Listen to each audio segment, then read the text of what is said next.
Na utakmici rukometaša Novog Pazara i Crvene zvezde došlo je do incidenta kada su navijači Crvene zvezde podigli transparente sa uvredljivim natpisima i skandirali nacionalističke parole na račun Novopazaraca. Ovome mora da se stane na put. Zaista smo pokušali da e-mailom upozorimo, obzirom da su ljudi iz SUP-a zvali ljudi iz upravnog odbora i organizacije koji su vodili naši ljudi na odlazak u Beograd, našeg sportskog direktora, i rekli im da će biti navijači Crvene zvezde u organizovanom nekom, da će organizovano doći na utakmicu. Mi smo poslali mail jedan direktoru Lige 7.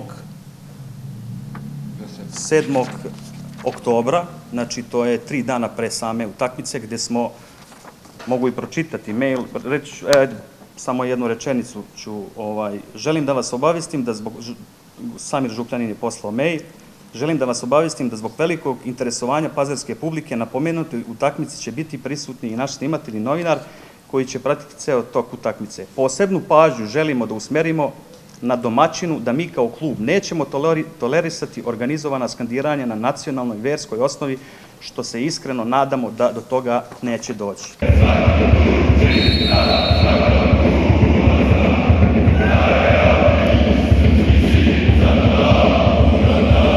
Kako kaže trener rukometnog kluba Novi Pazar, cilj im je bio da utakmicu odigraju do kraja, ali im je situacija sa tribina znatno otežavala. U slačionici sa igračima, kad smo trebali da pravimo neki dogovor kako šta dalje, već se tu videla neka nervoza i već se tu više pričalo o tome i gledalo i šuškalo onako šta se dešava na tribinama, ne na terenu.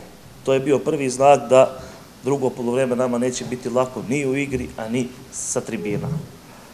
Vidim da se na društvenim mrežama postavlja pitanje zašto ja nisam prekinuo utakmicu.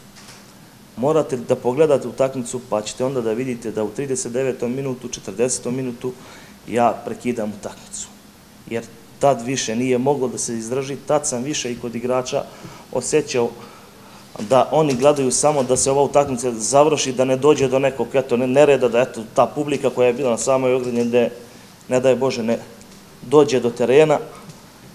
Reagujući delegatu da prekine utakmicu, čuješ li šta se ovo dešava, on jednostavno nije teo ni da me pogleda, čuje šta sam rekao, reagovao je i Mavrić, vidite, čujete li ovo skandiranje, na što je on rekao, kakvo skandiranje, ja čujem samo napred Zvezdu. Zbog incidenta koji se dogodio na utakmici, ali zbog toga što niko nije reagovao na nacionalizam prema igračima Novog Pazara, članovi upravnog odbora razmišljaju o napuštanju Arkus lige. Donosimo racionalnu odluku u četvrtak da istupimo iz Arkus lige zbog 60 minuta vređanja na nacionalnoj osnovi i zbog fašističkih parola koje su upućeni kako nama, Bošnjacima, muslimanima i državi Srbije, jer smo mi državljani Srbije. Iako nije bilo navijača Novog Pazara, građani ovog grada su osudili nacionalističke ispade na utakmici. Zašto to? Mi smo jedna država, ako hoćemo, nema nacionalizma nikakvoga.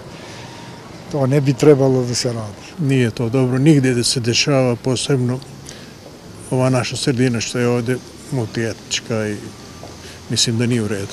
Zakon jednostavno se selektivno primenjuje, da je to jedan navijač Novog Pazara nešto slično uradio u Beogradu, brujala bi štampa, bio bi sankcionisan, zatvoren jer zakon predviđa drakonske kazne na papiru, nažalost, za izazivanje verske i nacionalne netrpeljivosti. Predstavnici rukometnog kluba dodaju da su igrači kao i uprava Crvene zvezde bili korektni i da su odneli zasluženu pobedu.